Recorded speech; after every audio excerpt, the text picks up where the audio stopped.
Welcome to the Hudson Institute's China Center. I'm Mike Pompeo, 70th U.S. Secretary of State, and now chairman of the advisory board of the new center. As you can imagine, there's a lot more job security in this gig than there was in my last one. And the coffee here is a lot better than it was at Foggy Bottom as well.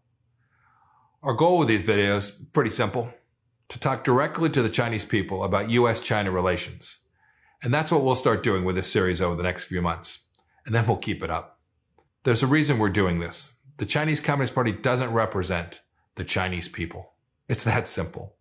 The CCP is a one-party, totalitarian, political organization committed to a foreign, anti-Chinese ideology. It started out as a group of brutal, radical extremists. And frankly, not much has changed. The worst mass murderer in history was Mao. His victims, mostly Chinese. The same is true of Deng Xiaoping, who murdered pro-democracy protesters in Tiananmen Square. Xi Jinping continues that communist legacy even today. There is no bigger enemy for the CCP than you, the Chinese people.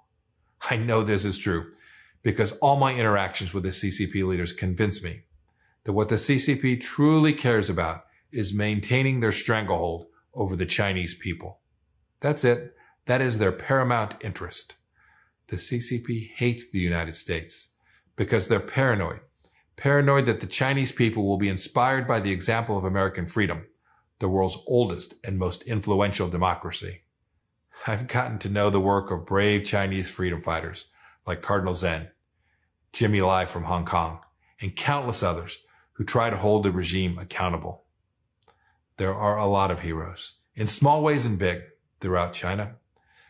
They're the people who worship every day in secret houses, who commemorate Tiananmen Square, and who every day refuse to believe the CCP's lies. But of course, the worst lie the CCP tells is that it speaks on behalf of China and of Chinese civilization. And I think the CCP knows it's a lie. If Beijing thought it represented the Chinese people, it wouldn't spend more on domestic repression and surveillance than it does on external defense. If the CCP represented the Chinese people, it would hold a free and fair election tomorrow. But it won't. The so-called People's Republic seems to have a problem with its own people.